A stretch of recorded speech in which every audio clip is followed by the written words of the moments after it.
Hind rectifiers limited, जिसे हम प्यार से हाईरेक्ट कहते हैं, भारतीय पावर इलेक्ट्रॉनिक्स और रेलवे उपकरण उद्योग का एक पुराना, भरोसेमंद और तकनीकी रूप से समृद्ध नाम है। कंपनी की शुरुआत 1958 में Westinghouse brake and signal UK के साथ सहयोग से हुई थी और 1959 से 60 में इसका संचालन मुंबई के भांडुप स्थित 20,000 वर्ग मीटर के कैंपस में शिफ्ट हुआ। 1966 में यूके से पावर सिलिकॉन डायोड का पूरा प्लांट इंपोर्ट कर कंपनी ने भारत में पावर सेमीकंडक्टर्स का लोकल निर्माण शुरू किया। 70 के दशक में बैटरी चार्जर्स, हाई वोल्टेज और हाई करंट रेक्टिफायर्स जैसे रेलवे अनुप्रयोगों के उपकरणों का निर्माण भी कंपनी ने तेजी से बढ़ाया। नासिक स्थित सुप्रीम पावरट्रॉनिक्स का 1995 में विलय, 2001 में 25 केवीए इन्वर्टर से 180 केवीए कन्वर्टर तक भारतीय रेलवे के लिए नई सुविधाओं का शुभारंभ और 2007 के स्वर्ण जयंती वर्ष पर देहरादून व नई दिल्ली में 2 और प्लांट, ये सारे पड़ाव बताते हैं कि हाईरेक्ट ने समय के साथ तकनीक, क्षमता और क्लाइंट रिलेशनशिप तीनों मोर्चों पर लगातार प्रगति की है। अब कंपनी के व्यवसाय की रेंज पर नजर डालें तो यह सेमीकंडक्टर्स जैसे पावर डायोड्स, थायरिस्टर्स, मॉड्यूल्स और स्टैक्स से लेकर हाई वोल्टेज, हाई करंट और पावर इलेक्ट्रॉनिक्स उपकरण, ट्रांसपोर्टेशन सॉल्यूशंस जैसे रेक्टिफायर्स, ट्रांसफॉर्मर्स, कन्वर्टर्स और इन्वर्टर्स तक विस्तृत पोर्टफोलियो रखती है। इसका ग्राहक आधार electronics, power, telecom, steel, non ferrous metals, cement, chemicals और मेटल फिनिशिंग जैसे कोर सेक्टर तक फैला है, जिनमें भारतीय रेलवे और भारत हेवी इलेक्ट्रिकल्स लिमिटेड, भेल जैसे बड़े संस्थान शामिल हैं। आधी सदी से ज्यादा का अनुभव, इंजीनियरिंग क्षमता और नए उत्पादों का सतत विकास, यही कंपनी के प्रतिस्पर्धी लाभ, मोट्स हैं, जो इसे टेंडर ड्रिवन रेल इकोसिस्टम में विश्वसनीय सप्लायर बनाते हैं। वित्तीय प्रदर्शन की बात करें तो वित्त वर्ष 2025 में कंपनी की रफ्तार तेज रही। रेवेन्यू 517 रुपए करोड़ से बढ़कर 655 रुपए करोड़ पहुंचा, यानी मजबूत टॉपलाइन ग्रोथ। पहली तिमाही वित्त वर्ष 2026 में ही 215 रुपए करोड़ का राजस्व हासिल कर कंपनी ने स्केल का संकेत दे दिया है। इसी तेजी का आधार है कंपनी का सर्वकालिक उच्च ऑर्डर बुक, जून 2025 तक लगभग 1000 रुपए करोड़, जिसका निष्पादन अगले 18 महीनों में होना है। ऑर्डर पाइपलाइन मजबूत होने का अर्थ है निकट भविष्य में रेवेन्यू का अच्छा विजिबिलिटी, बशर्ते निष्पादन समय पर और मार्जिन स्थिर रहे। ऑपरेशनल फ्रंट पर भी सुधार दिखा है। एबिटा मार्जिन 10.8% है, जो पिछले वर्ष के 8.06% से बेहतर है। पैट मार्जिन 5.65% तक सुधरा है, जबकि पहले 2.51% था। कैश कन्वर्जन डेज लगभग 75 दिन पर आकर 5 साल के औसत 92 दिन से बेहतर हुए हैं, जो वर्किंग कैपिटल एफिशिएंसी में क्रमिक सुधार का संकेत है। रिटर्न अनुपात निवेशकों के लिए सबसे आकर्षक हाइलाइट रहे हैं। रोज 22.3% तक उछला है, जो पिछले वर्ष के 12.26% और 5 साल के औसत 10.71% से काफी ऊपर है।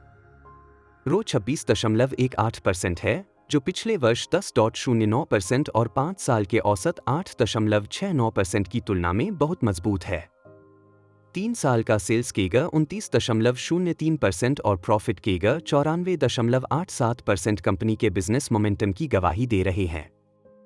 तिमाही आधार पर भी गति जारी है। सेल्स युवाई 58.47% और कोक्यू 16.06% बढ़े हैं। प्रॉफिट युवाई 84.13% और कोक्यू 27.73% ऊपर है। यह सब उस कहानी को पुष्ट करता है कि कंपनी ने उत्पादन, निष्पादन और लागत प्रबंधन में तालमेल बैठा लिया है। कैपिटल स्ट्रक्चर भी संतुलित है। नेटवर्थ मार्च 2025 में 139 रुपए करोड़, गियरिंग लगभग 1.1x और TOLNW 1.9x, interest coverage FY25 में करीब 5.3x तक सुधरा है, जो पिछले वर्ष 3.3x था। मैनेजमेंट का गाइडेंस यही संकेत देता है कि रिजर्व्स में स्थिर बढ़ोतरी के चलते कर्ज निधि कैपेक्स के बावजूद स्ट्रक्चर मध्यम अवधि में आरामदेह बना रह सकता है। अगर बाजार की नज़र से देखें तो यह ताकतें निवेशक भागीदारी में भी दिख रही हैं। ताज़ा तिमाही में FII होल्डिंग 0.27% बढ़कर 6.3% हो गई है और DII 0.05% बढ़कर 0.06% पर है, जबकि रिटेल पब्लिक हिस्सेदारी 0.33% घटकर 49.64% हुई है, यह संकेत देता है कि संस्थागत विश्वास क्रमशः बढ़ रहा है। हालांकि तेज प्रदर्शन और उम्मीदें अक्सर वैल्यूएशन को महंगा बना देती हैं। मौजूदा PE 79.21 और PB 17.06 जैसे मल्टीपल स्पष्ट रूप से प्रीमियम वैल्यूएशन की तरफ इशारा करते हैं। ऐसे प्राइसिंग पर मार्केट भविष्य की ग्रोथ, ऑर्डर कन्वर्जन और मार्जिन स्थिरता का बड़ा प्रीमियम पहले से दे चुका है, इसलिए किसी भी निष्पादन चूक, ऑर्डर डिले या सेक्टर सेंटिमेंट की नरमी की स्थिति में वैल्यूएशन के मीन रिवर्शन का जोखिम मौजूद रहता है। अब जोखिमों को समझना जरूरी है। कंपनी की आय का 80-90% हिस्सा भारतीय रेलवे से आता है, यानी एंड यूजर कंसंट्रेशन बहुत ऊंचा है। यह निर्भरता टेंडर आधारित प्रकृति के साथ मिलकर आय और मार्जिन की वॉलेटिलिटी बढ़ाती है, क्योंकि बोली जीतने की क्षमता, मूल्य निर्धारण और टेंडर टाइमलाइन में बदलाव सीधे प्रदर्शन को प्रभावित करते हैं। वित्त वर्ष 2023 में ऑपरेटिंग मार्जिन 4.3% तक नीचे गए थे, यानी उद्योग चक्र, कच्चे माल की कीमतें और निष्पादन समय रेखा के कारण मार्जिन दबाव का इतिहास है। हालिया 2 वर्षों में सुधार होकर FY25 में 10.9% ऑपरेटिंग मार्जिन स्थिर रहे हैं और FY26 की पहली तिमाही में भी स्थिरता दिखी है, पर यह स्थिरता टिकाऊ रहे, यह मध्यम अवधि का प्रमुख मॉनिटरेबल है। साथ ही वर्किंग कैपिटल की मांग बढ़ी है। मार्च 2025 तक ग्रॉस करंट एसेट्स 146 दिन, जिसमें देनदारियां 63 दिन और इन्वेंटरी 80 दिन शामिल है। लंबी प्रोसेसिंग साइकिल और समय पर सप्लाई के लिए भारी इन्वेंटरी रखना पड़ता है, जिससे बाहरी ऋण पर निर्भरता बढ़ती है।